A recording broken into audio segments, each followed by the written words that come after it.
ஐயா துணை அகிலம் கல்வி சாலையில் இணைந்திருக்கின்ற அனைத்து உள்ளங்களையும் அன்போடு வரவேற்று இன்றைய நாம் விருத்த பகுதியில் செல்ல இருக்கின்றோம். இன்றைய விருத்தம் திருவாசக விருத்தத்தினுடைய தொடர்ச்சியை பார்க்க இருக்கின்றோம்.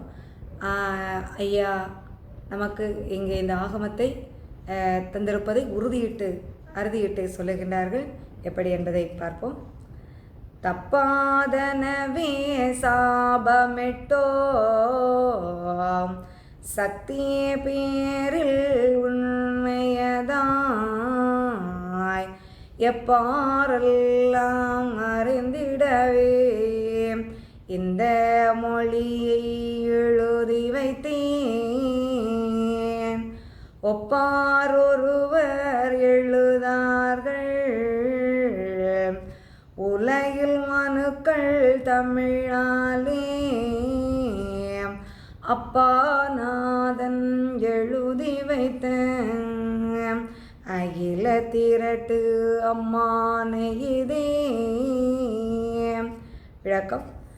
ஐயா சத்தியமாக சொல்லுகின்றார்கள், அம்மை சக்தியின் பேரில் உண்மையாக சொல்லுகின்றார்கள். இந்த உலகம் எல்லாம் அறியும்படியாக சொல்லுகின்றார்கள்.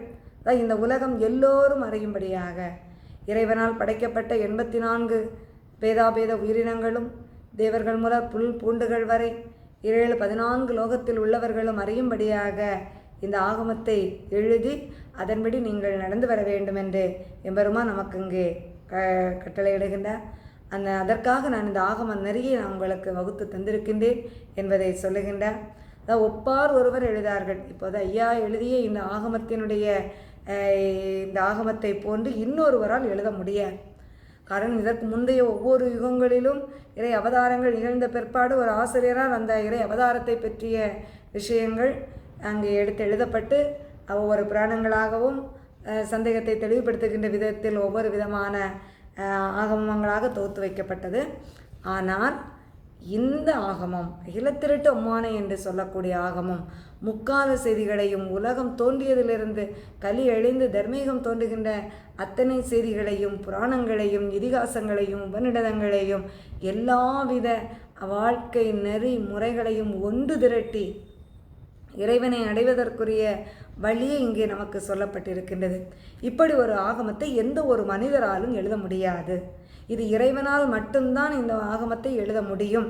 இது இறைமொழி என்பதை இந்த மக்கள் என்ன செய்ய வேண்டும்? உணர்ந்து கொள்ள வேண்டும். அதனால் உலகில் இருக்கக்கூடிய எந்த மனிதர்களாலும் எழுத முடியாத ஒன்றை நான் இப்போது எழுதி தந்திருக்கின்றேன். ஆகவே இந்த ஆகம நெறிப்படி நீங்கள் வாழுங்கள், வாழ்ந்து தர்மீக வாழ்வை பெறுங்கள். தர்மீக வாழ்வு பெறுவது திடம் உறுதி. இந்த ஆகம நெறிப்படி வாழ்ந்தால் என்பதை இந்த விளக்கத்தின் மூலம் நமக்கு அந்த விருத்தத்தின் மூலம் ஐயா நமக்கு தெளிவுபடுத்தி இருக்கின்றார்கள். ஐயா